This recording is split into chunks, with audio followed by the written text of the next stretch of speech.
My name is Rebecca Hayes. For 18 years, I carried a security clearance so high that most government officials didn't even know my department existed. I analyzed satellite intelligence for the National Reconnaissance Office, decoded intercepted communications from hostile nations, and briefed cabinet members on threats that could reshape global politics overnight. My work took me from underground bunkers beneath the Pentagon to classified facilities in places that don't appear on any map. I've seen state secrets that would topple governments, prevented international incidents that would have made headlines for decades, and coordinated with intelligence agencies across 6 continents. I'd love to know which corner of the globe you're watching from. And if this story speaks to you, make sure to subscribe.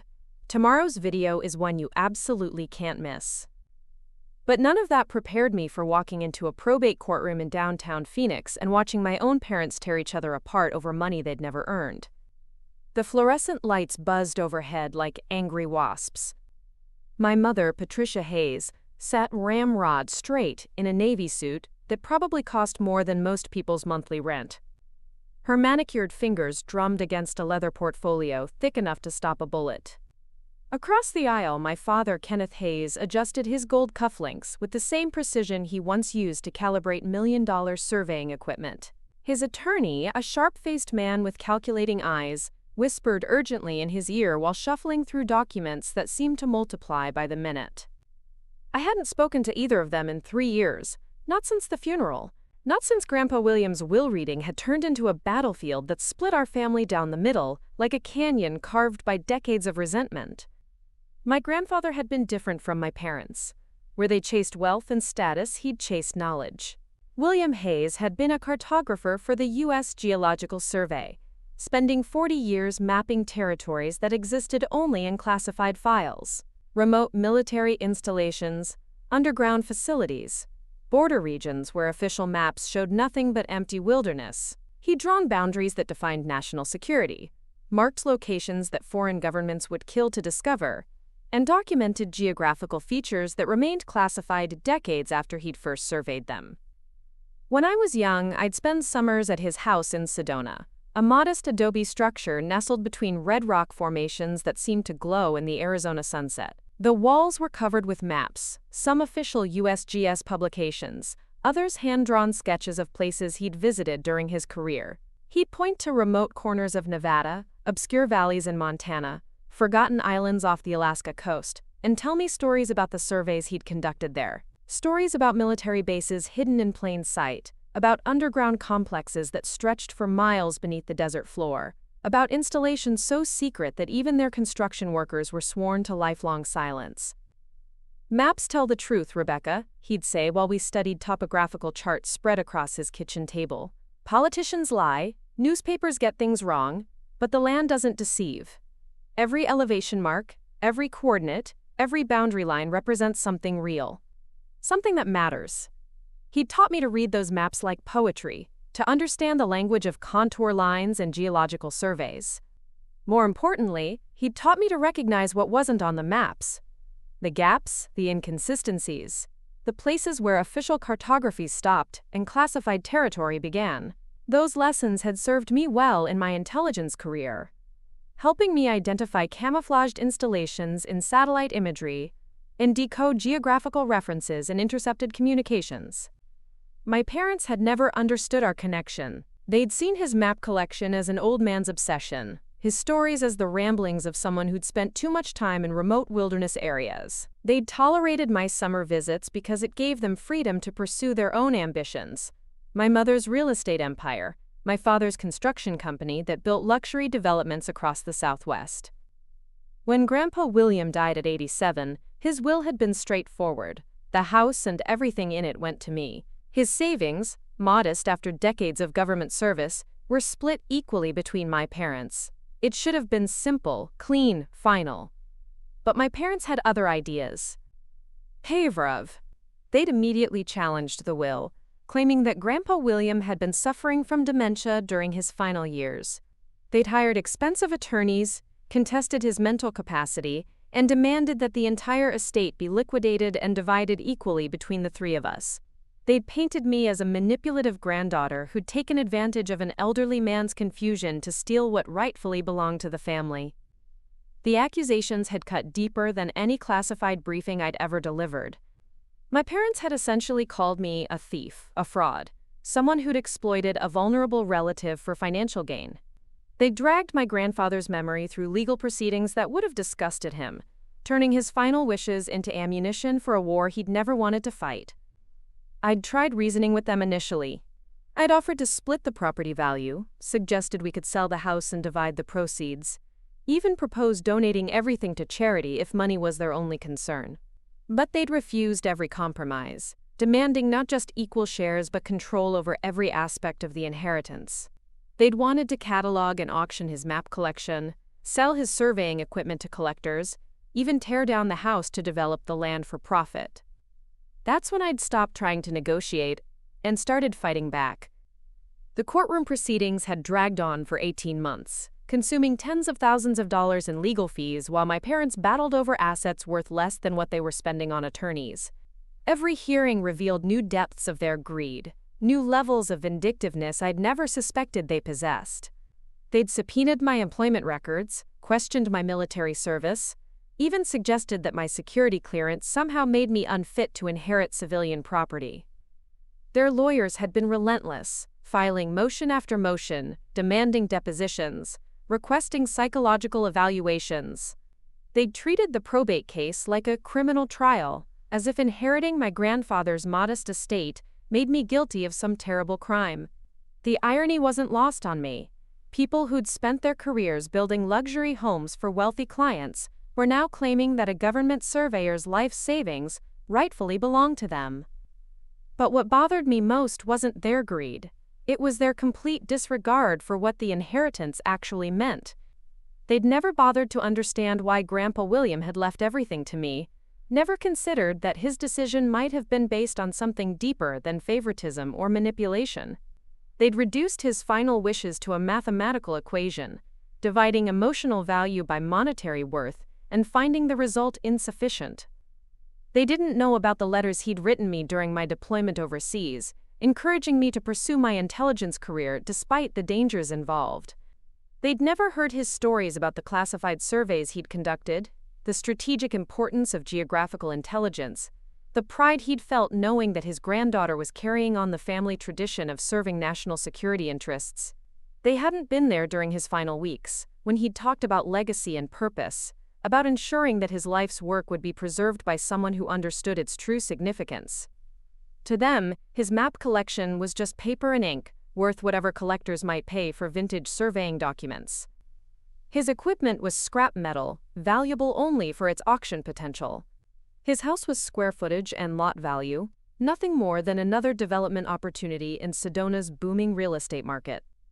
They'd never understood that he'd chosen me as his heir, not because I was his favorite, but because I was the only one who appreciated what he'd actually accomplished during his 40-year career.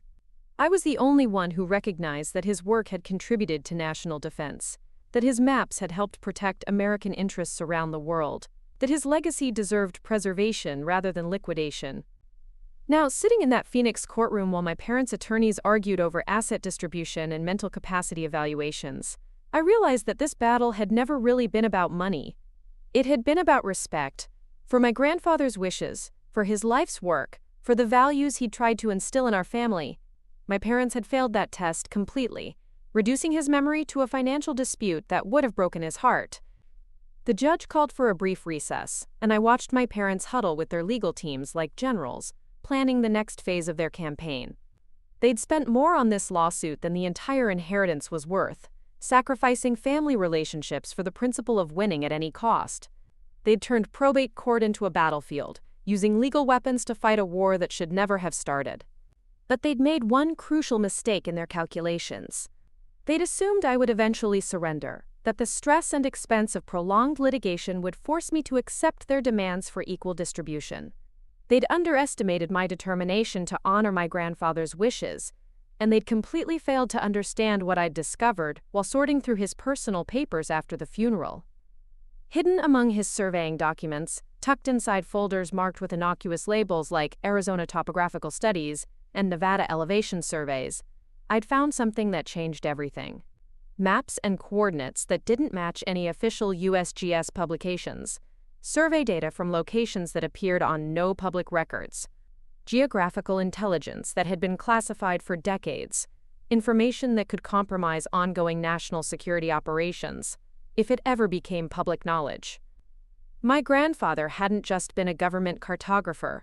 He'd been a guardian of state secrets, entrusted with geographical intelligence so sensitive that its existence remained classified long after his retirement. And now that information was part of the inheritance my parents were fighting to claim, dissolve, and distribute. They had no idea what they were really demanding access to.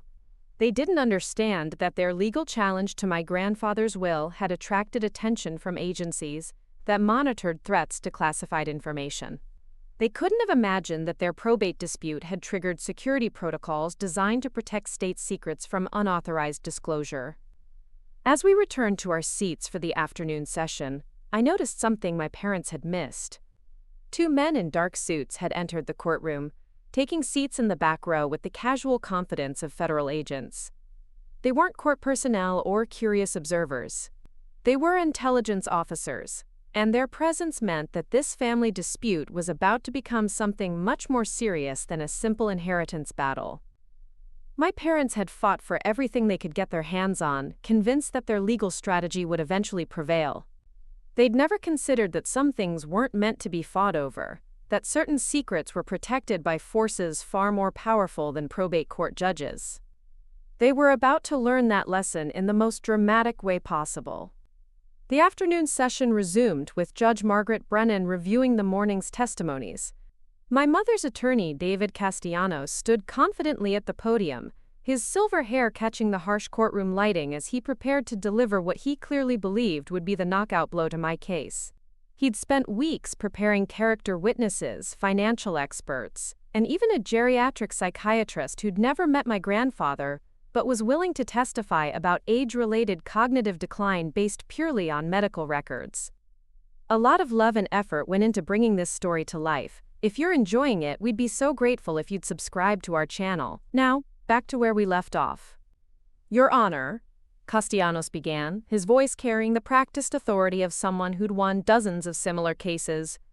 We're dealing with a clear pattern of undue influence.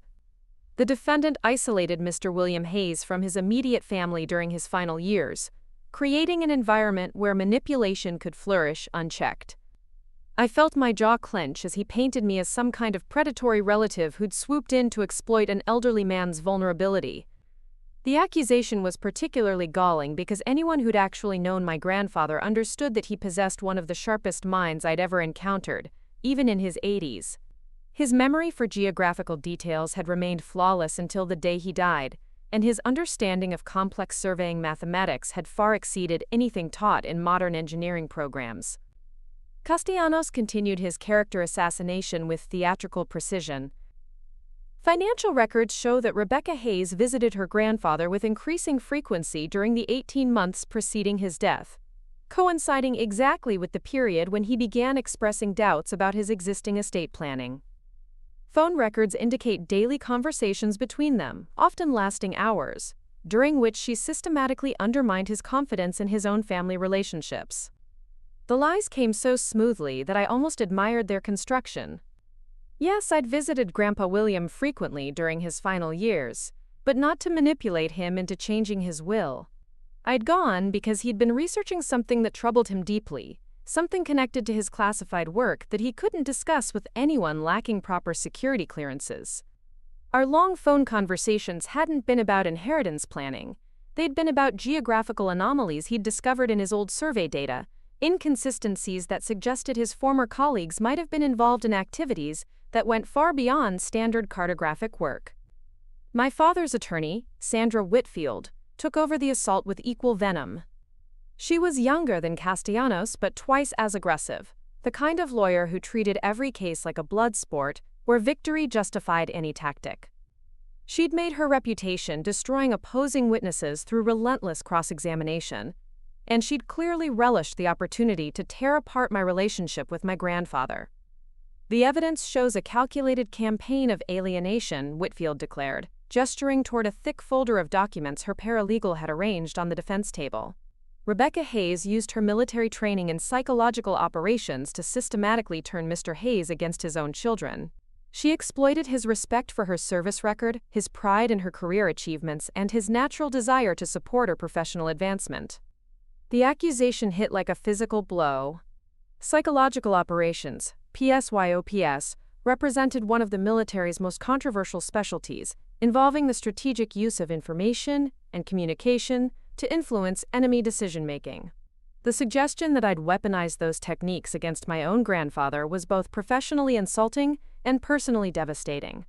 It transformed our genuine bond into something sinister, reframing every conversation we'd shared as evidence of manipulation and deceit.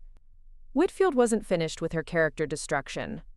She produced bank statements, credit card records, even grocery receipts, weaving them into a narrative that portrayed me as someone who'd gradually assumed control over my grandfather's daily life.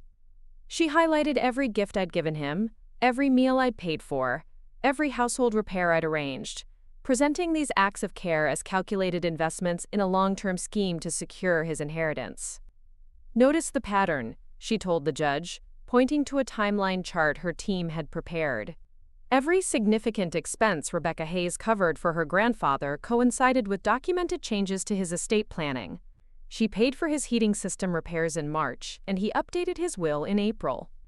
She covered his medication costs in June, and he added codicils regarding his map collection in July.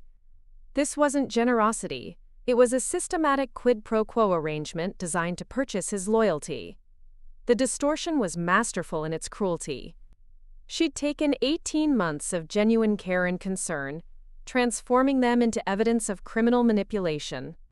Every time I'd helped my grandfather with household expenses, every occasion when I'd driven him to medical appointments, every instance when I'd simply spent time listening to his stories, all of it had been twisted into proof of a calculated scheme to steal his inheritance from his rightful heirs. But the worst betrayal came when my mother took the witness stand. Patricia Hayes had always been emotionally distant, more concerned with her real estate empire than family relationships. But I'd never imagined she possessed the capacity for such deliberate cruelty. Under Castellanos' careful questioning, she painted a picture of me that bore no resemblance to the daughter she'd raised, or the granddaughter my grandfather had loved.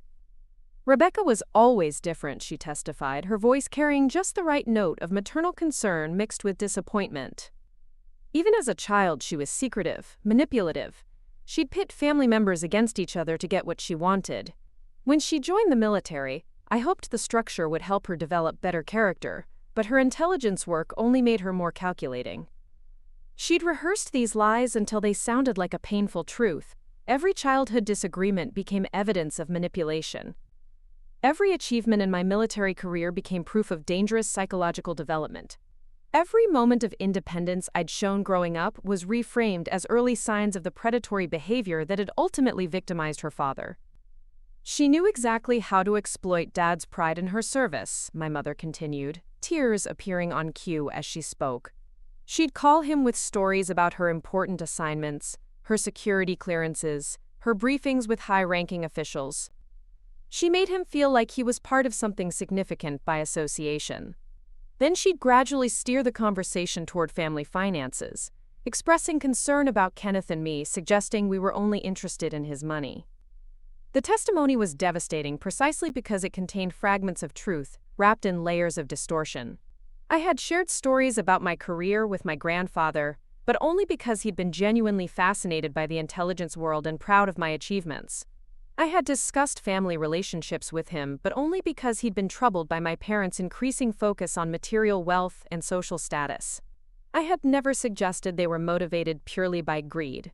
That conclusion had been entirely his own. My father's testimony proved equally damaging. Kenneth Hayes had always been a pragmatic man, someone who measured success in terms of contracts won and profits earned, but on the witness stand, he transformed into a grieving son, whose father had been stolen by a manipulative daughter. Under Whitfield's guidance, he described family gatherings where I'd allegedly monopolized my grandfather's attention, preventing normal family interaction and gradually eroding his relationship with his own children. She'd arrive early and stay late, he testified, his voice heavy with manufactured sorrow. She'd bring maps and surveying equipment, encouraging Dad to tell his old war stories, while the rest of us were expected to sit quietly and listen. She made it clear that we weren't smart enough to understand his work, that only she appreciated his contributions to national security. Again, the distortion was skillful. Yes, I'd encouraged my grandfather to share his professional experiences, but only because his stories revealed important historical details about classified government operations. Yes, I'd brought maps and equipment to our visits, but only because he'd specifically requested them for research projects he was conducting. Yes, I'd sometimes dominated conversations about his career, but only because I was the only family member with sufficient clearance levels to discuss classified topics. The betrayal reached its peak when both my parents testified about my grandfather's mental state during his final months. They painted a picture of a confused, lonely old man who'd become increasingly dependent on my visits and phone calls. They described incidents of forgetfulness, moments of confusion, episodes where he'd seemed disoriented about time and place. They presented these normal signs of aging as evidence of dementia severe enough to invalidate his final will. He'd call Rebecca at all hours, my mother testified. Sometimes 3 or 4 times a day, often forgetting that he'd already spoken to her. He'd repeat the same stories, ask the same questions, become agitated when she couldn't visit immediately. It was clear that his judgment was seriously compromised. The lies came so naturally that I wondered how long they'd been planning this character assassination. They'd taken my grandfather's genuine excitement about sharing his professional experiences and transformed it into evidence of cognitive decline. They'd reframed his legitimate concerns about family dynamics as symptoms of paranoid thinking. They'd weaponized every sign of normal aging to support their claim that his final wishes should be disregarded. As the afternoon wore on, I realized that this wasn't just a legal battle over inheritance distribution. This was a systematic destruction of my relationship with my grandfather, an attempt to rewrite our shared history in ways that would justify my parents' greed while portraying me as a manipulative predator who'd exploited an elderly relative's vulnerability. But they'd made a critical error in their strategy. In their eagerness to paint me as someone who'd influenced my grandfather's estate planning, they'd inadvertently drawn attention to the specific items he'd left in my care.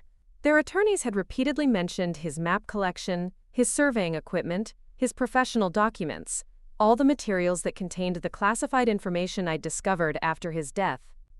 Every time they described these items as valuable assets that should be liquidated and distributed equally, they were essentially demanding access to state secrets that had been classified for decades. Every time they argued that I'd manipulated my grandfather into giving me these materials, they were positioning themselves as potential threats to national security who wanted to gain control over sensitive intelligence data. They had no idea that their legal challenge had triggered automated monitoring systems designed to flag unauthorized attempts to access classified materials. They couldn't have imagined that their probate dispute had been reviewed by federal agencies responsible for protecting state secrets. They were completely unaware that their courtroom testimony was being recorded by intelligence officers who specialized in identifying potential security breaches. The 2 men in dark suits who'd entered during the recess weren't casual observers. They were federal agents conducting a real-time assessment of whether my parents' legal actions constituted a threat to national security. Their presence meant that this family inheritance dispute had evolved into something far more serious than a simple probate case. As my mother concluded her testimony with a final appeal for judicial intervention to, quote, protect her father's true wishes from her daughter's manipulation, I caught one of the federal agents speaking quietly into a small communication device. Whatever he'd reported had apparently triggered some kind of response protocol, because within minutes I noticed additional security personnel taking positions around the courtroom perimeter. My parents had fought for everything they could get their hands on, convinced that their legal strategy would eventually force me to surrender my grandfather's inheritance. They'd turned our family relationships into ammunition for a probate war they were determined to win at any cost. But they'd never considered that some things weren't meant to be fought over, that certain inheritances came with protections that extended far beyond the authority of local courts. They were about to discover that their battle for my grandfather's estate had attracted the attention of agencies with the power to end their legal challenge permanently. The afternoon session was about to become something none of us had anticipated when we'd first entered that Phoenix courtroom. The courthouse corridors echoed with the sound of expensive heels clicking against polished marble as my parents emerged from the afternoon session, their legal teams clustering around them like protective shields. They moved with the confident swagger of people who believed they'd just delivered a knockout punch, completely oblivious to the federal surveillance that had been tracking their every word for the past 3 hours. I hung back, watching as Castellanos and Whitfield congratulated each other on their courtroom performance while their clients basked in the glow of what they assumed had been a decisive victory. My mother adjusted her designer purse with the satisfied air of someone who'd just concluded a successful business transaction. My father checked his Rolex and mentioned dinner reservations at some upscale restaurant where they could celebrate their anticipated inheritance windfall. They had no idea that their testimonies had triggered security protocols that would fundamentally alter the trajectory of this case. They couldn't have imagined that their demands for access to my grandfather's estate had been flagged by automated monitoring systems designed to protect classified information from unauthorized disclosure. Their legal strategy had inadvertently painted them as potential threats to national security, and federal agencies were now taking a very active interest in their motives and capabilities. As they disappeared into the elevator bank, I noticed one of the dark-suited men from the courtroom following at a discreet distance. His partner remained behind, studying me with the analytical gaze of someone trained to assess security risks. When our eyes met, he gave an almost imperceptible nod, not friendly exactly, but acknowledging some shared understanding that my parents would never possess. I spent that evening in my hotel room, a modest suite near the courthouse that I'd booked for the duration of the trial. The space felt sterile and impersonal, furnished with generic corporate artwork and beige upholstery that had been selected for its ability to offend no one while inspiring nothing. But it provided the privacy I needed to review the documents I'd brought from my grandfather's house, materials that had taken on new significance given the day's developments. Spread across the hotel desk were photocopies of the surveying records I'd discovered in Grandpa William's study, organized in manila folders that bore his careful handwriting on their labels.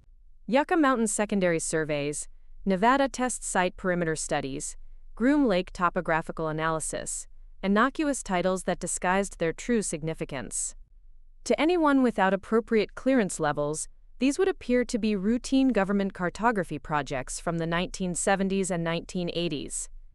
But my intelligence training had taught me to recognize the gaps between official narratives and classified realities. The Groom Lake materials were particularly intriguing. Officially, that region of Nevada contained nothing more than a military testing facility used for experimental aircraft development. But my grandfather's survey data revealed underground installations that extended far beyond anything acknowledged in public records. His topographical measurements showed tunnel systems, ventilation networks, and power distribution grids that suggested operations of enormous scope and complexity.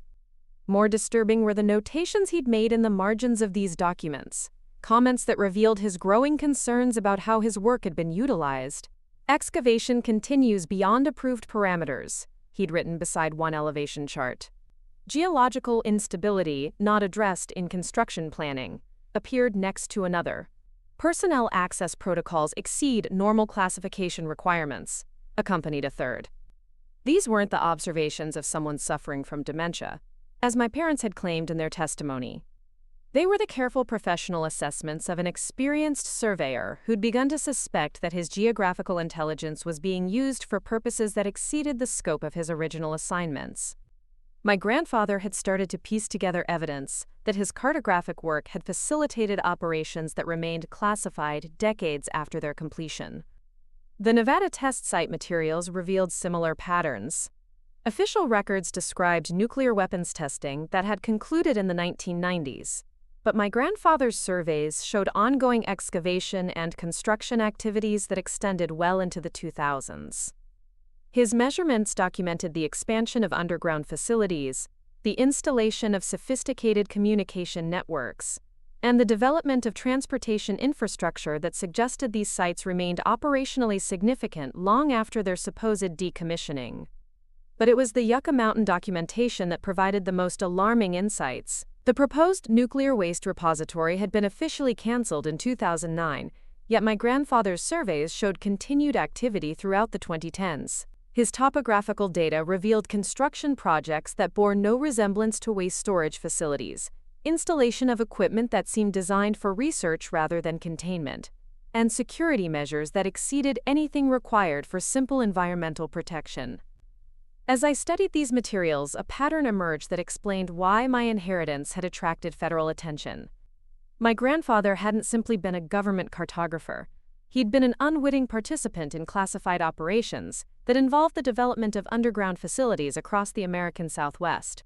His surveys had provided the geographical intelligence necessary for projects that officially didn't exist, operations that remained so sensitive that even their basic parameters were still classified.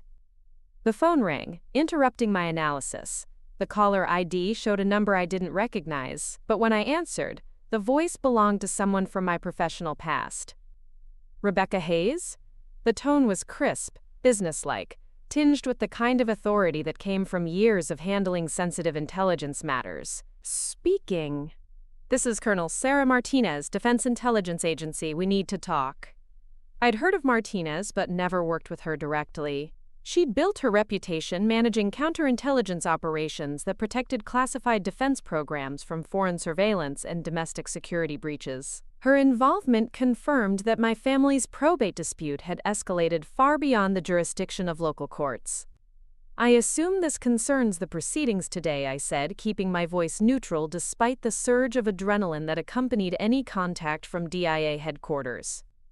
Among other things, can you meet me tomorrow morning? There's a coffee shop called Desert Grounds about 6 blocks from your hotel, 8 o'clock. The location suggested operational security considerations, public enough to avoid suspicion, isolated enough to permit sensitive conversation, convenient enough to my location to indicate they'd been monitoring my movements. This wasn't a casual request for professional consultation. This was the beginning of an official investigation that could fundamentally alter the nature of my inheritance battle. I'll be there. Come alone. And Rebecca, don't discuss this conversation with anyone, including your attorney. These matters fall under national security provisions that supersede normal legal protections. The line went dead, leaving me staring at the phone while processing the implications of her warning. If the DIA was asserting national security jurisdiction over my grandfather's estate materials, it meant that the classified information I'd discovered was considered an active threat to ongoing operations. My parents' legal challenge hadn't just been an attempt to steal my inheritance. It had been an inadvertent assault on state secrets that federal agencies were sworn to protect. I spent the rest of the evening organizing the surveying documents into categories that would facilitate discussion with Colonel Martinez. The materials revealed a comprehensive picture of classified construction projects that had utilized my grandfather's geographical intelligence for purposes that extended far beyond routine military operations. These weren't simply defense installations. They were components of a clandestine infrastructure network that remained operationally significant decades after its initial development. The scope of the classified information was staggering. Survey data for dozens of underground facilities across Nevada, Arizona, Utah, and Colorado. Topographical intelligence for installations that didn't appear on any official maps. Geological assessments for construction projects that officially had never been authorized. Transportation network designs for supply routes that connected facilities across multiple states. My grandfather had preserved detailed records of work that was supposed to have been destroyed upon project completion, maintaining personal copies of surveys that should have remained exclusively within government archives. His decision to keep these materials suggested that he'd recognized their historical significance and potential future value, but it also meant that my inheritance contained classified intelligence that could compromise ongoing national security operations if disclosed to unauthorized parties.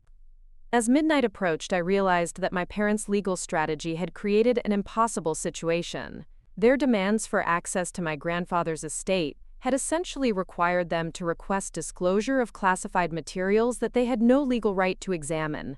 Their testimony about his professional documents had been recorded by federal agents who specialized in identifying threats to classified information. Their inheritance challenge had triggered security protocols that would inevitably result in government intervention to protect state secrets.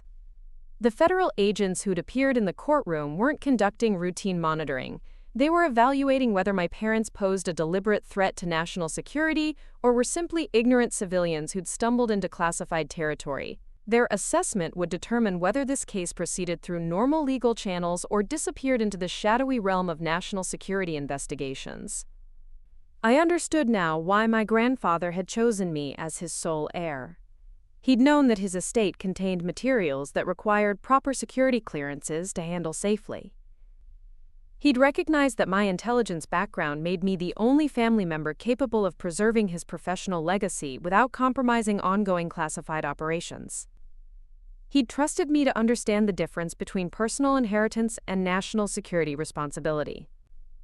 My parents had never possessed the clearances necessary to examine these materials legally. Their court challenge had been doomed from the moment they demanded access to classified information they had no right to possess.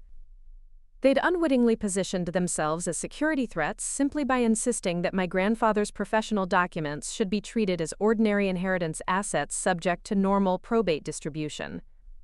The meeting with Colonel Martinez would clarify the federal government's position on these materials and determine how national security considerations would affect the ongoing legal proceedings. But I already suspected that my parents' inheritance battle was about to encounter obstacles they'd never anticipated when they'd first challenged my grandfather's will. They'd fought for everything they could get their hands on, convinced that aggressive legal tactics would eventually force me to share my inheritance equally with them. They'd never considered that some assets weren't meant to be divided, that certain legacies came with protections that extended far beyond the authority of probate courts. Tomorrow morning would begin a new phase of this conflict, one where family disputes intersected with national security interests in ways that would fundamentally alter everyone's understanding of what was really at stake in this inheritance battle. Desert grounds occupied the corner of a strip mall that had seen better decades, squeezed between a tax preparation service and a shop selling Native American jewelry to tourists. The morning sun cast long shadows across the cracked asphalt parking lot as I arrived 15 minutes early, a habit ingrained by years of intelligence work, where punctuality often meant the difference between successful operations and catastrophic security breaches.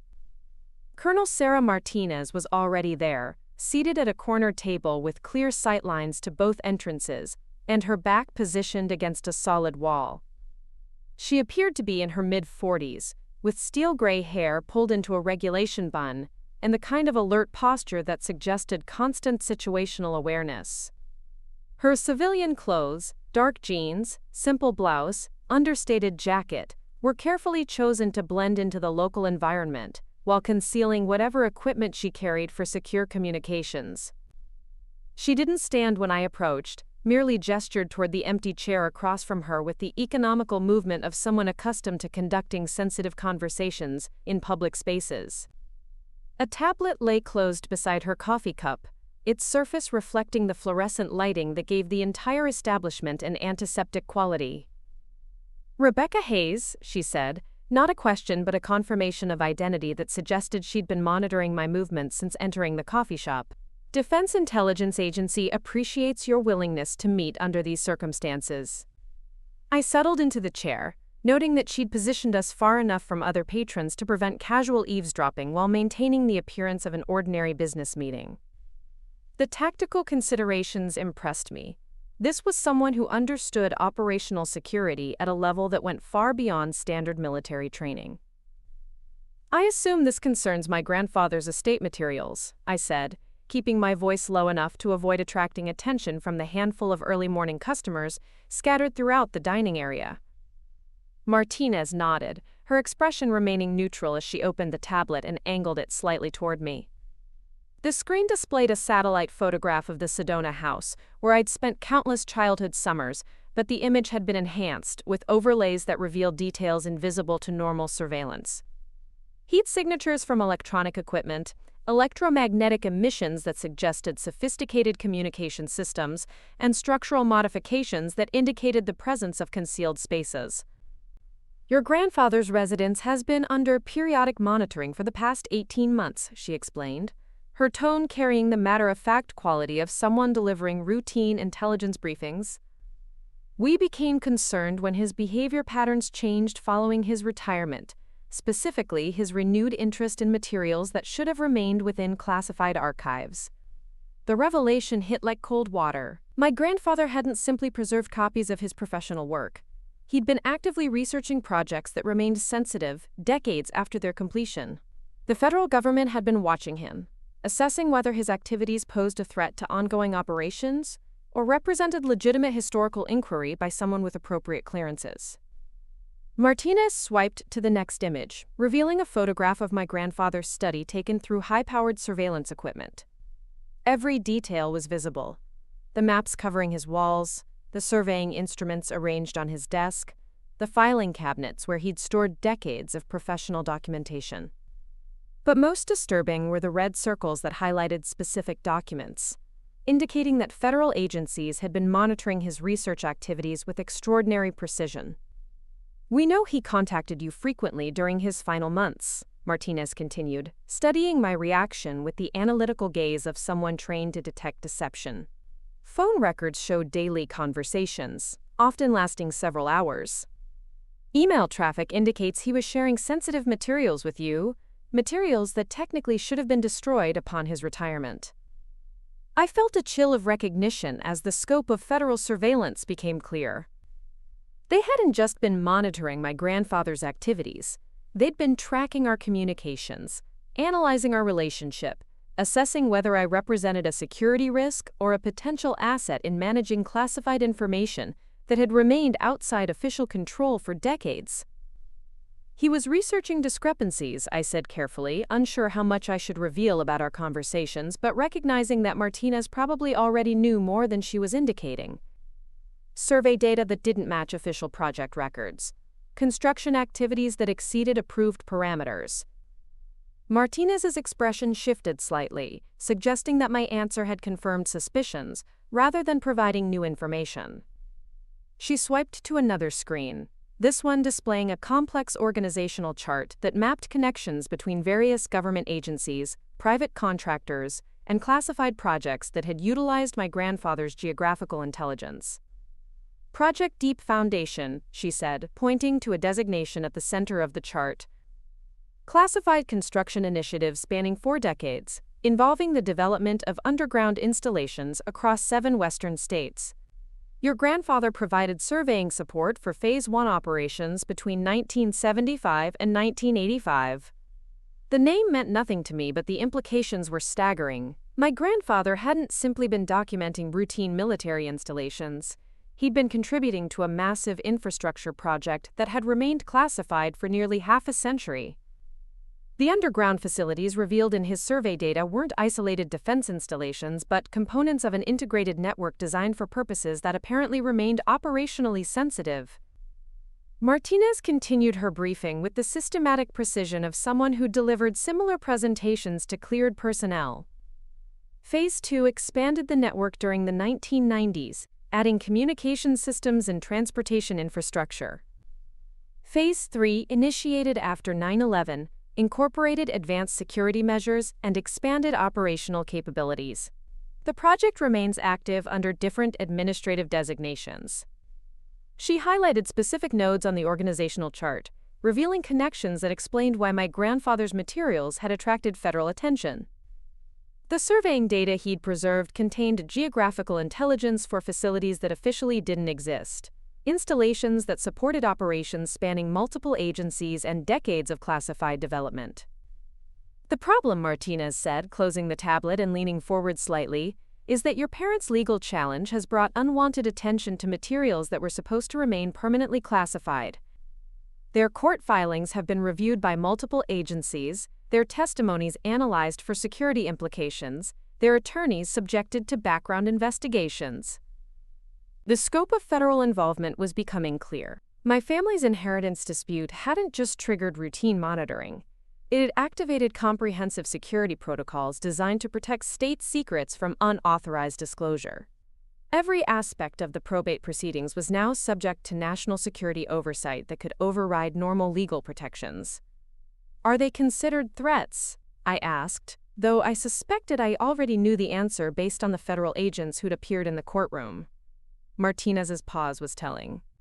Their intentions appear to be purely financial, but their legal strategy has created exposure risks that can't be ignored. They've demanded access to classified materials through court orders that could compel disclosure of information that remains sensitive to ongoing operations. She opened the tablet again, displaying copies of the court filings that my parents' attorneys had submitted over the past 18 months. Every motion, every deposition request, every demand for asset disclosure had been highlighted and annotated by federal analysts who'd recognized the security implications of what appeared to be routine probate litigation. They want your grandfather's map collection appraised and auctioned, Martinez continued, reading from one of the highlighted documents.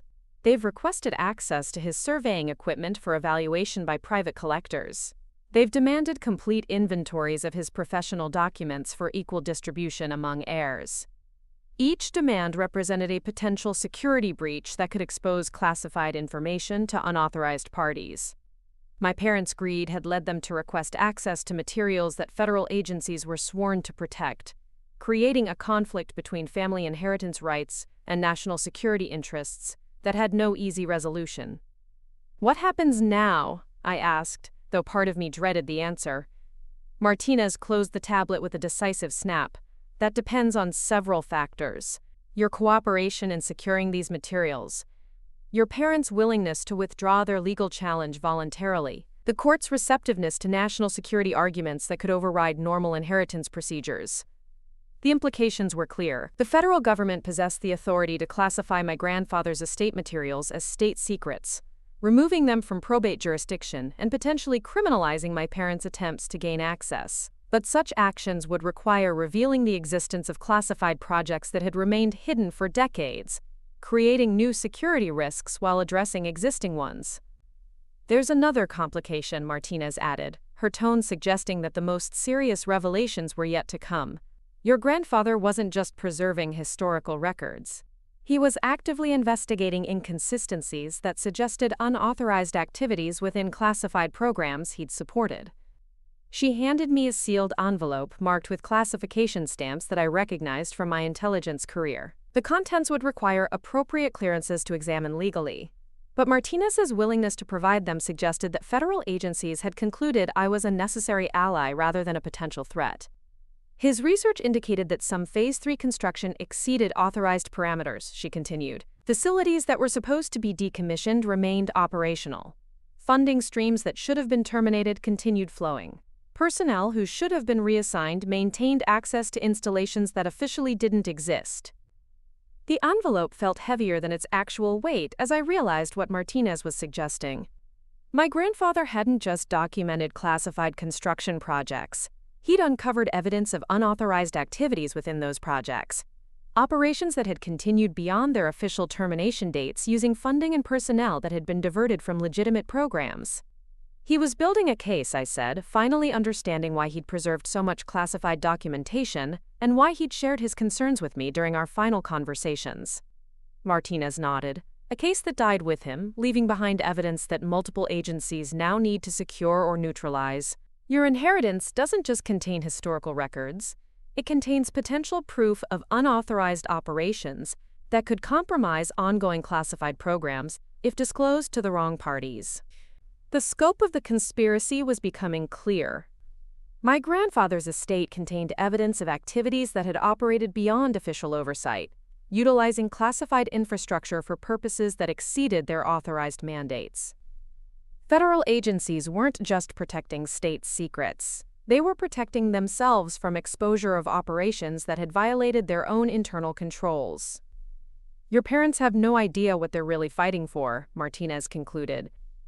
But their legal challenge has forced agencies to consider options that would have remained unnecessary if they'd simply accepted your grandfather's will without contest. As she prepared to leave, Martinez handed me a secure communication device that looked like an ordinary smartphone but contained encryption capabilities that would allow direct contact with federal agencies managing this situation. 24 hours, she said. That's how long you have to convince your parents to withdraw their legal challenge voluntarily. After that, this matter moves beyond civilian courts into jurisdictions where family inheritance rights become secondary to national security considerations. The meeting was over, but the implications would reshape everything I thought I understood about my grandfather's legacy and my family's inheritance battle. My parents had fought for assets they couldn't comprehend, demanding access to materials that could destroy them if they ever actually obtained them. They were about to discover that some fights weren't worth winning. The 24-hour deadline Martinez had imposed hung over me like a storm cloud as I returned to my hotel room, the secure communication device she'd provided weighing heavily in my jacket pocket. The classified envelope remained unopened on the desk, its official seals serving as a stark reminder that I was now operating in a realm where family disputes intersected with state secrets in ways that could have devastating consequences for everyone involved. I had less than a day to convince my parents to abandon a legal strategy they'd spent 18 months developing, withdraw court challenges that had consumed tens of thousands of dollars in attorney fees, and accept an outcome that would leave them with nothing from my grandfather's estate. The task seemed impossible given their demonstrated greed and vindictiveness, but the alternative, watching federal agencies criminalize their inheritance demands, would destroy them completely. The secure phone buzzed with an encrypted message from an unknown sender. Hotel Meridian, room 847, 30 minutes, come alone. The communication carried the distinctive formatting of intelligence community correspondence, suggesting that federal agencies had additional information to share before I attempted to negotiate with my parents.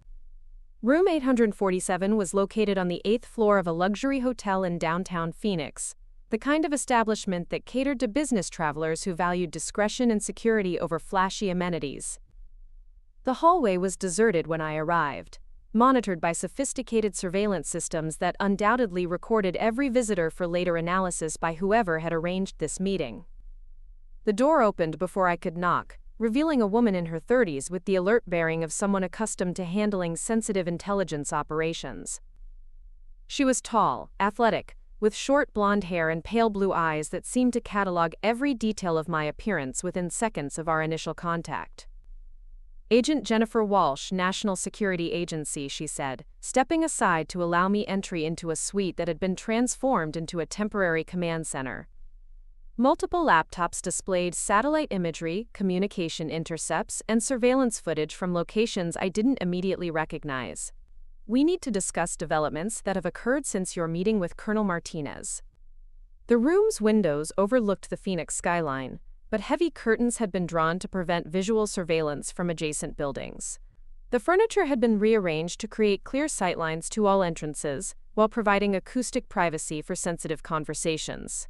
This was professional operational security implemented by people who understood the risks associated with unauthorized intelligence disclosure. Walsh gestured toward a chair positioned to face the largest laptop screen, which displayed a real-time satellite view of the courthouse, where my family's inheritance battle was scheduled to resume the following morning. The image had been enhanced with overlays that revealed security perimeters, communication equipment, and personnel movements that suggested extraordinary preparations for what should have been routine probate proceedings. "Your parents' legal team has been compromised," Walsh said without preamble, her tone carrying the urgency of someone delivering critical operational intelligence. 3 days ago, their attorneys were contacted by representatives claiming to work for an organization called Western Heritage Research Foundation, a supposed nonprofit group interested in preserving historical surveying documents. She switched to a different screen showing photographs of the individuals who had made contact with my parents' lawyers. The images appeared to have been captured through long-range surveillance equipment, revealing faces that looked ordinary enough but were highlighted with identification markers that suggested federal agencies had been tracking these people for some time. "Western Heritage Research Foundation doesn't exist," Walsh continued. "It's a front organization operated by foreign intelligence services seeking access to classified American geographical data. They've been monitoring your family's court case, waiting for an opportunity to gain legal access to your grandfather's materials through normal inheritance procedures." The revelation hit like a physical blow. My parents' greed hadn't just attracted attention from American intelligence agencies. It had created opportunities for foreign espionage operations to obtain classified information through legal channels. Their inheritance challenge had become a national security vulnerability that extended far beyond domestic concerns about protecting state secrets. Walsh displayed communication intercepts that revealed the scope of foreign interest in my grandfather's estate. Encrypted messages between operatives based in various countries, financial transfers that funded legal research into American probate procedures, surveillance reports that detailed my family's movements and court appearances. The inheritance dispute had become an international intelligence operation targeting classified information that could compromise American defense capabilities. They're sophisticated, Walsh explained, highlighting specific communication patterns that revealed professional tradecraft.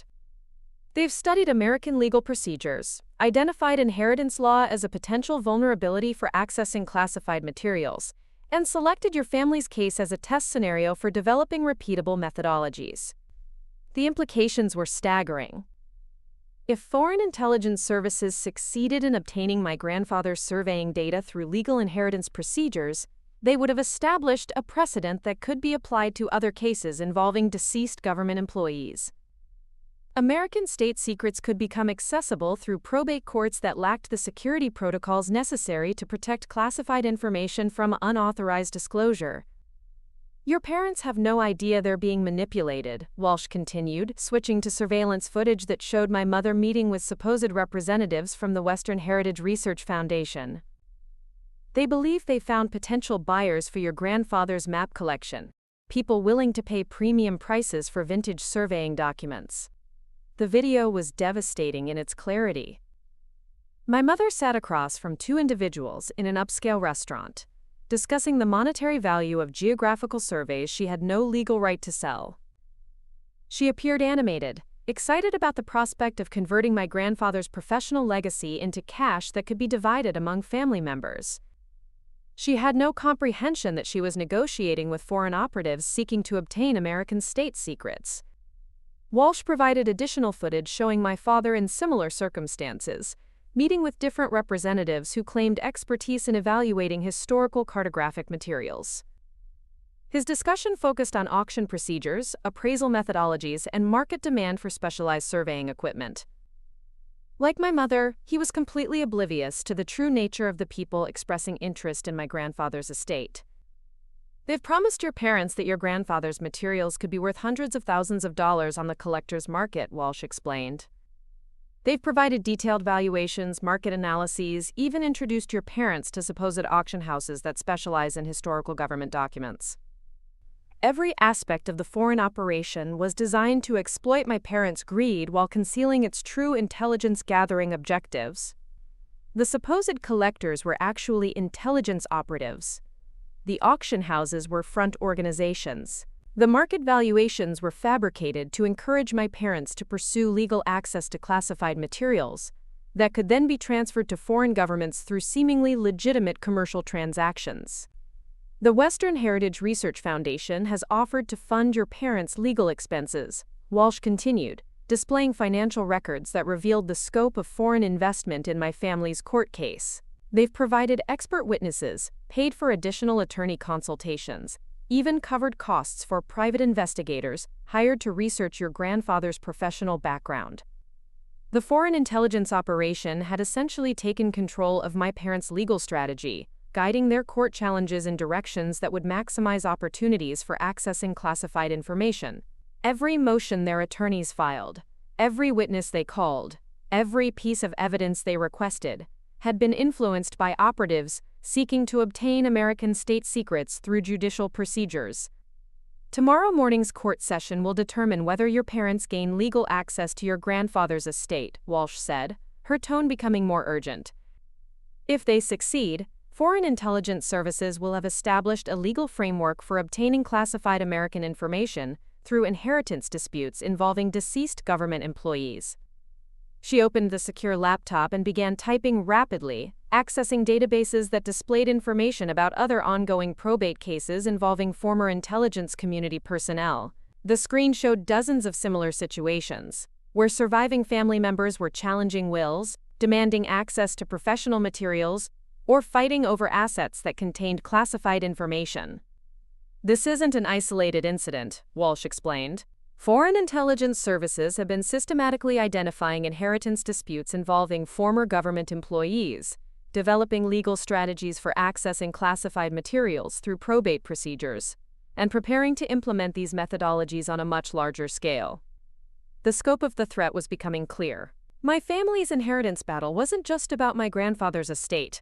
It was a test case for intelligence operations that could compromise American national security through legal channels that had never been designed to handle classified information. If foreign operatives succeeded in this instance, they would have developed a repeatable methodology for obtaining state secrets through civilian courts.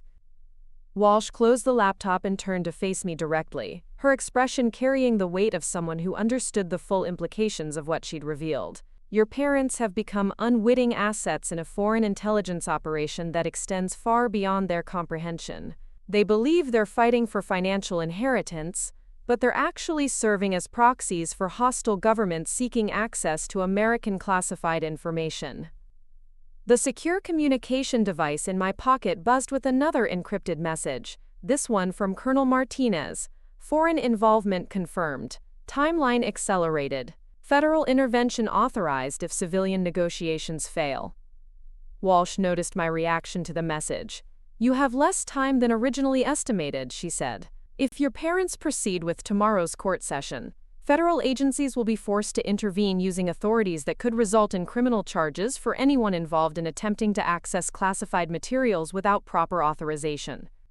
She handed me a tablet containing detailed information about the foreign intelligence operation, including photographs of the operatives who had contacted my parents, financial records showing the funding they'd provided, and communication intercepts that revealed their true objectives. The evidence was comprehensive, professionally compiled, and absolutely damning for anyone who had cooperated with these individuals.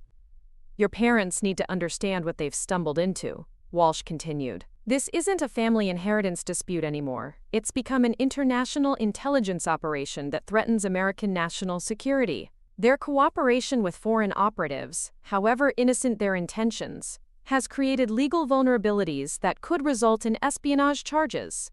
The tablet also contained copies of federal statutes that criminalized various forms of cooperation with foreign intelligence services, including unknowing assistance in accessing classified information. The penalties were severe: decades in federal prison, permanent loss of citizenship rights, financial forfeiture of all assets connected to the criminal activity. They have one opportunity to withdraw from this situation voluntarily, Walsh said as I prepared to leave. If they refuse, federal agencies will be forced to protect classified information using methods that will destroy your entire family. Foreign operatives will disappear back to their home countries, leaving your parents to face American justice alone. As I returned to my hotel room with the tablet containing evidence of foreign intelligence involvement, I realized that my family's inheritance battle had evolved into something far more dangerous than anyone had anticipated. My parents weren't just fighting me for my grandfather's estate. They were unknowingly serving foreign governments, seeking to steal American state secrets. The 24-hour deadline had become even more critical. If I couldn't convince them to abandon their legal challenge voluntarily, federal agencies would intervene, using authorities that could result in espionage charges for my own parents. The inheritance dispute that had started with family greed was about to become an international intelligence incident, with consequences that would extend far beyond our personal relationships. Tomorrow morning's court session would determine whether my parents walked away from this situation as disappointed family members or faced prosecution as unwitting agents of foreign intelligence services. The choice was theirs, but time was running out for them to make it voluntarily. The courthouse steps at dawn were slick with overnight dew, reflecting the early morning sun like scattered diamonds across the granite surface. I arrived 2 hours before the scheduled session, carrying the tablet containing evidence of foreign intelligence involvement and the weight of knowledge that would either save my family or destroy them completely. The secure communication device had been silent since my meeting with Agent Walsh, but I knew federal agencies were monitoring every aspect of this situation, with the intensity reserved for potential national security breaches. My parents' attorneys had arranged to meet them in the courthouse lobby at 8:30 90 minutes, before Judge Brennan would hear final arguments in what they believed would be their triumphant conclusion to 18 months of aggressive litigation. They had no idea that their supposed victory was actually a carefully orchestrated intelligence operation designed to obtain American state secrets through legal channels they couldn't comprehend. I positioned myself near the information desk where I could observe their arrival while maintaining enough distance to avoid immediate confrontation. The lobby gradually filled with the usual collection of lawyers, court personnel, and litigants navigating the complex machinery of civil justice, but my attention remained focused on the entrances where my parents would eventually appear. They arrived precisely on schedule, my mother wearing another expensive suit that projected confidence and authority while my father adjusted his tie with the nervous precision of someone preparing for an important business presentation. Behind them walked David Castellanos and Sandra Whitfield, both carrying briefcases that undoubtedly contained the final arguments they believed would secure their clients' financial objectives. But it was the fifth person in their group that confirmed my worst fears about foreign intelligence involvement. A tall, distinguished man in his 50s, with silver hair and European features, wearing a perfectly tailored suit that suggested both wealth and sophistication. Agent Walsh had identified him in the surveillance photographs as Viktor Petrov, a Russian intelligence operative who specialized in acquiring American technological secrets through seemingly legitimate commercial transactions. I watched as Petrov moved with the subtle confidence of someone accustomed to operating in hostile environments, maintaining just enough distance from my parents to avoid obvious association while clearly coordinating their activities. He carried himself like a successful businessman attending routine legal proceedings, but his positioning and awareness patterns revealed professional training that had nothing to do with commercial enterprises. The confrontation couldn't wait any longer. I approached their group with the tablet concealed in my briefcase, my expression carefully neutral to avoid triggering defensive reactions before I could present the evidence that would expose the true nature of their situation. Patricia, Kenneth, I said, addressing my parents by their first names to emphasize the seriousness of what I was about to reveal. We need to talk privately before this session begins. My mother's response was predictably dismissive. Rebecca, we've said everything that needs to be said. Our attorneys have prepared comprehensive arguments that will finally resolve this matter in favor of justice and fairness. Castellanos stepped forward with the protective instincts of a lawyer anticipating unexpected developments. Ms. Hayes, any communications with my clients should be directed through appropriate legal channels. We're prepared to proceed with today's hearing as scheduled. But it was Petrov's reaction that confirmed his intelligence background. His eyes sharpened with analytical focus as he assessed whether my unexpected approach represented a threat to his operation. He moved slightly closer to my parents, ready to intervene if I revealed information that could compromise his mission. This concerns national security matters that supersede normal legal procedures, I said, loud enough for security cameras to record my warning but quiet enough to avoid attracting attention from other courthouse visitors. Your legal strategy has been compromised by foreign intelligence operatives seeking access to classified American information. The words hit like explosive charges detonating in sequence. My mother's confident expression cracked into confusion. My father's face went pale as he struggled to process implications he couldn't fully understand. Castellanos and Whitfield exchanged glances that revealed their complete ignorance of international intelligence operations. But Petrov's reaction was the most telling. His casual demeanor shifted into the heightened alertness of someone whose cover had been blown. "That's absurd," my mother said, but her voice carried a tremor of uncertainty that suggested some part of her recognized the truth behind my accusation. "We're dealing with legitimate collectors who appreciate the historical value of Dad's work." I opened the briefcase and removed the tablet, activating the screen to display the surveillance photographs that clearly identified Petrov as a Russian intelligence operative. His image appeared alongside detailed biographical information, including his real name, his SVR affiliation, and descriptions of previous operations where he'd acquired American technological secrets through commercial channels. "Viktor Petrov," I said, looking directly at the man who'd been manipulating my parents' legal strategy for months. "Senior intelligence officer, Russian Foreign Intelligence Service. Specializes in acquiring classified American information through legal channels involving deceased government employees." The courthouse lobby seemed to freeze around us as the magnitude of the revelation became clear. Petrov's cover was completely blown, his operation exposed, his months of careful cultivation destroyed by intelligence information that revealed his true identity and objectives. My parents stared at the tablet screen in shock, finally understanding that their supposed benefactor was actually a foreign spy who'd been using them to obtain American state secrets. The financial incentives they'd been offered, the expert legal advice they'd received, the auction houses that had expressed interest in my grandfather's materials. All of it had been an elaborate deception designed to access classified information through inheritance procedures.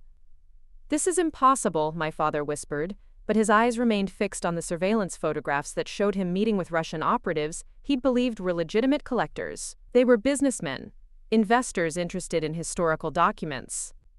Whitfield stepped forward with the aggressive instincts of a lawyer who'd realized her clients had been manipulated by forces she didn't understand. "If this is accurate, my clients were deceived by individuals misrepresenting their identities and objectives. They had no knowledge of any intelligence operations." "Their innocence is irrelevant," I said, switching to additional screens that displayed federal statutes criminalizing various forms of cooperation with foreign intelligence services. "Unknowing assistance in accessing classified information still constitutes a federal crime punishable by decades in prison." Petrov had remained silent during this exchange, but his posture suggested he was calculating escape routes and assessing whether his operation could be salvaged. He moved with the controlled tension of someone preparing for immediate departure, ready to abandon his American assets if the situation deteriorated beyond recovery. But it was already too late for escape. As I'd been speaking, federal agents had been moving into position throughout the courthouse lobby, taking seats that provided clear sightlines to our group, while maintaining the appearance of routine courthouse business. Agent Walsh emerged from behind a pillar near the metal detectors, her presence confirming that this confrontation was being monitored and recorded by multiple intelligence agencies. "Viktor Petrov," Walsh said, approaching our group with her credentials clearly visible, "you're under arrest for violations of the Foreign Agents Registration Act, conspiracy to obtain classified information, and espionage against the United States." The arrest happened with the swift efficiency of professionals who'd been planning this operation for months.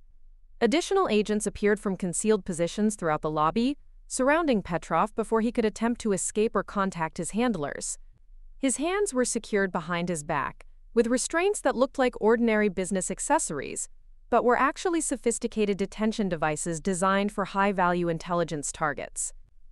My parents watched in horror as the man they'd trusted with their legal strategy was led away in federal custody, finally understanding that their inheritance dispute had become an international intelligence incident with consequences that extended far beyond family financial disputes. "Patricia and Kenneth Hayes," Walsh continued, turning her attention to my parents, "you're not under arrest at this time, but you will be required to provide detailed statements about your interactions with Russian intelligence operatives. Your cooperation will determine whether charges are filed against you for unknowing assistance in espionage operations."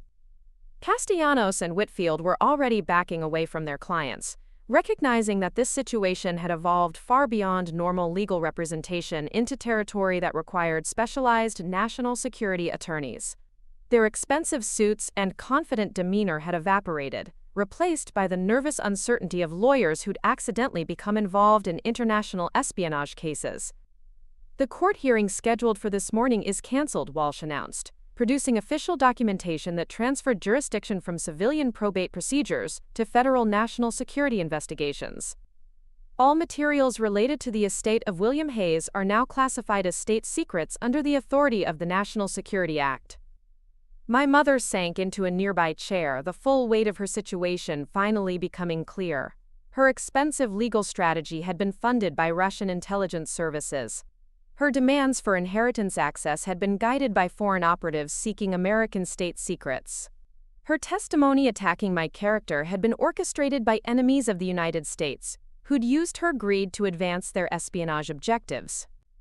My father stood frozen beside her, staring at the federal agents who were securing the courthouse lobby and establishing security perimeters around our group. His construction business background hadn't prepared him for international intelligence operations, and his face showed the blank confusion of someone whose reality had just been completely overturned. "What happens now?" he asked, his voice barely audible above the controlled chaos of federal agents conducting security procedures throughout the courthouse. Walsh handed them both business cards for attorneys who specialized in national security cases, lawyers with appropriate clearances to handle situations involving foreign intelligence operations and potential espionage charges. You'll be debriefed extensively about your contacts with Russian operatives, she explained. Your phones, computers, and financial records will be examined for evidence of foreign intelligence involvement. Your cooperation will determine whether you face criminal charges or are treated as victims of foreign manipulation. The courthouse lobby had been effectively converted into a federal law enforcement operation, with agents processing evidence, securing potential witnesses, and coordinating with various intelligence agencies that had been monitoring this situation. What had started as a routine probate hearing had become an international intelligence incident that would have ramifications extending far beyond my family's personal disputes. As federal agents escorted my parents to a secure conference room where they would begin providing statements about their Russian contacts, I realized that the inheritance battle that had consumed 18 months of our lives was finally over. Not through legal victory or negotiated settlement, but through federal intervention that had exposed my parents' unwitting involvement in foreign espionage operations. Judge Brennan's courtroom remained empty, the scheduled hearing canceled permanently as my grandfather's estate materials were transferred to federal custody under national security classifications that would keep them protected from future inheritance disputes.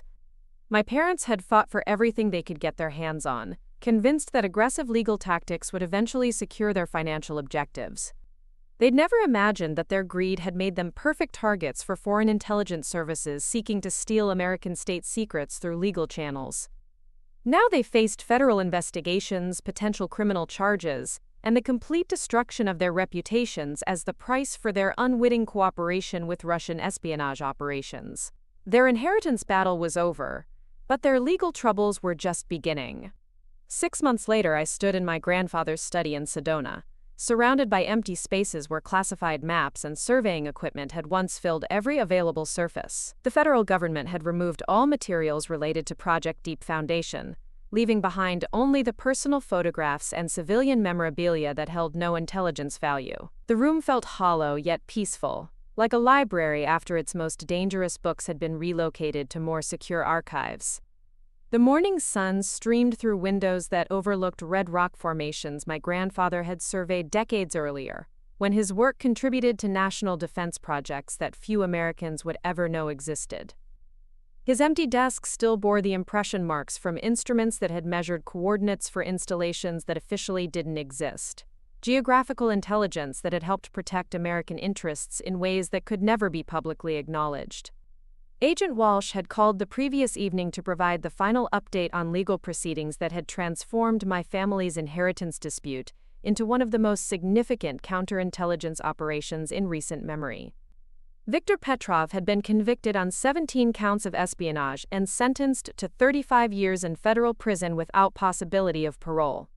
His network of operatives had been systematically dismantled across multiple countries, disrupting Russian intelligence capabilities that had taken years to develop. The Western Heritage Research Foundation was just the beginning, Walsh had explained during our secure call. Petrov's operation had identified 47 similar inheritance cases involving former intelligence community personnel.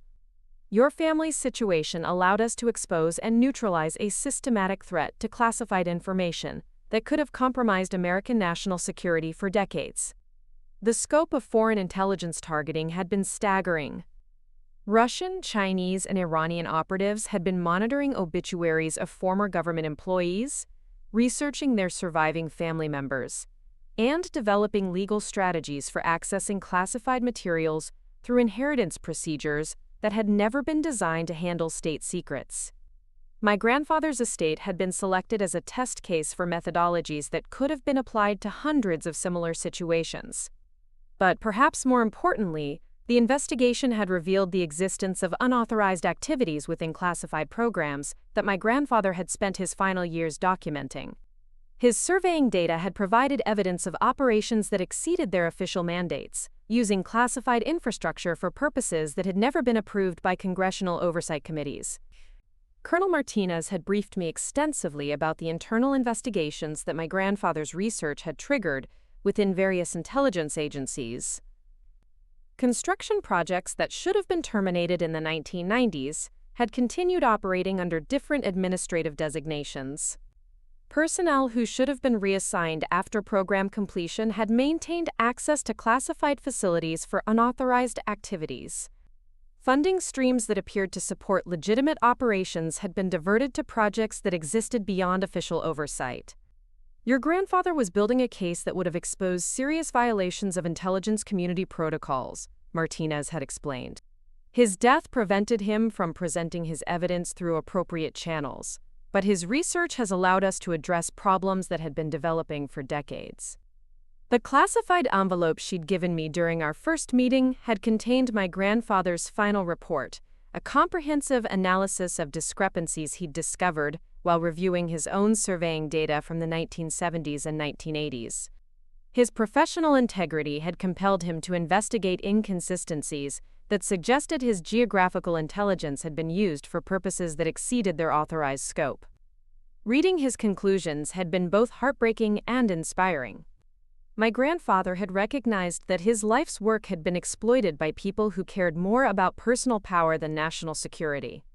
He'd documented evidence of activities that violated the trust placed in intelligence professionals, operations that had used classified resources for unauthorized objectives that served narrow interests rather than broader American security needs.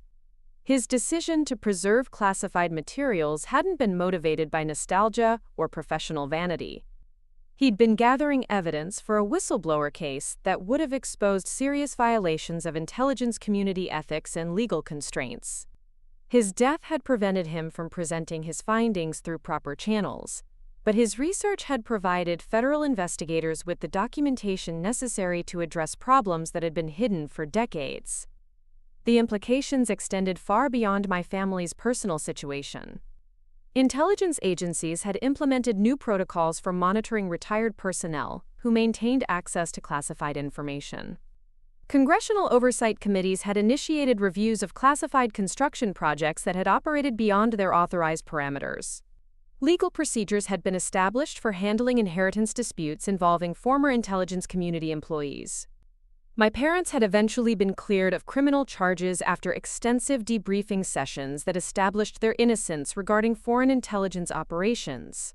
They'd been naive and greedy, but not treasonous. Their cooperation with Russian operatives had been motivated by financial gain rather than ideological hostility toward American interests. But the experience had fundamentally changed their understanding of both my grandfather's legacy and my own professional responsibilities. They'd spent months in federal custody, subjected to polygraph examinations and psychological evaluations that determined whether they posed ongoing security risks. Their phones had been monitored, their financial records scrutinized, their social contacts investigated for potential foreign intelligence connections. The inheritance dispute that had consumed 18 months of aggressive litigation had been resolved through federal intervention that left them with nothing from my grandfather's estate except profound regret for their own greed and manipulation. They'd learned that some things weren't meant to be fought over, that certain legacies carried responsibilities that extended far beyond personal financial interests. Our relationship remained complicated, marked by the knowledge that they'd been willing to destroy my character and my grandfather's memory in pursuit of money they'd never earned. But they'd also been victims of foreign manipulation, exploited by professional intelligence operatives who'd recognized their vulnerabilities and used them to advance espionage objectives. The broader lessons from this experience extended far beyond family dynamics or inheritance law. Intelligence professionals who devoted their careers to protecting American interests often accumulated knowledge and materials that remained sensitive long after their retirement. Their families rarely understood the continuing significance of classified information, creating vulnerabilities that foreign intelligence services were actively exploiting. My grandfather's estate had contained geographical intelligence that could have compromised ongoing operations across multiple agencies and decades of classified development. The underground installations he'd surveyed continued supporting activities that remained operationally significant, facilities that foreign governments would pay enormous sums to locate and monitor. But his legacy involved more than just classified maps and surveying data. He embodied the kind of professional integrity that placed national security interests above personal convenience, even when doing so required difficult choices and personal sacrifices. His decision to investigate unauthorized activities within classified programs had demonstrated the courage necessary to challenge powerful interests when they violated the public trust. Standing in his empty study, I realized that preserving his true legacy meant more than protecting classified information from unauthorized disclosure. It meant maintaining the ethical standards he'd exemplified throughout his career, holding intelligence professionals accountable for their actions, and ensuring that classified resources served legitimate national security objectives rather than narrow personal interests. The inheritance battle that had nearly destroyed our family had ultimately revealed the difference between material wealth and meaningful legacy. My parents had fought for assets they could liquidate and divide, missing entirely the values and principles that gave my grandfather's life genuine significance. The federal investigation had protected state secrets from foreign acquisition, while exposing internal violations that had compromised intelligence community integrity. My grandfather's research had contributed to reforms that would prevent similar problems from developing in future classified programs. But perhaps most importantly, the experience had demonstrated that some fights are worth having, even when the costs seem overwhelming. My grandfather had chosen to investigate unauthorized activities, despite the personal risks involved. Federal agents had chosen to expose foreign intelligence operations, despite the diplomatic complications that would result. I had chosen to honor my grandfather's wishes, despite the family conflicts that would ensue. The empty spaces in his study reminded me that legacy isn't measured by what we accumulate during our lifetimes, but by what we contribute to purposes larger than our personal interests. Intelligence professionals often work in secrecy, their contributions unknown to the American public they serve. But their dedication to protecting national security interests creates foundations that support freedoms most citizens take for granted. My grandfather's maps had helped defend American interests in ways that would never appear in history books. His surveying data had contributed to capabilities that deterred hostile actions by foreign governments. His professional integrity had ensured that classified resources served legitimate objectives rather than unauthorized personal agendas. That legacy couldn't be liquidated, auctioned, or divided among heirs. It could only be preserved through continued commitment to the values and principles that had guided his career. The inheritance he'd left me wasn't measured in monetary value but in responsibility for maintaining standards that protected both classified information and the democratic institutions it was meant to serve. As I prepared to leave the house that would soon be transferred to federal custody as a secure storage facility for ongoing investigations, I understood finally what my grandfather had tried to teach me during our conversations about maps, coordinates, and geographical truth. Some things are worth fighting for precisely because they can't be bought, sold, or stolen. Professional integrity, national security, and ethical leadership create value that transcends financial measurement. The people who protect these principles often work in anonymity, their contributions known only to those who understand the stakes involved. But their legacy endures in the freedoms we enjoy, the security we often take for granted, and the knowledge that some Americans choose to serve interests larger than their own personal advancement. That legacy is the only inheritance that truly matters, and it's one that can't be challenged in any court. Looking for more? We've got 2 amazing stories ready for you, right on screen. If this one touched you, these are absolutely worth your time. Click to watch them now. And hey, subscribe and hit that bell to never miss our latest uploads.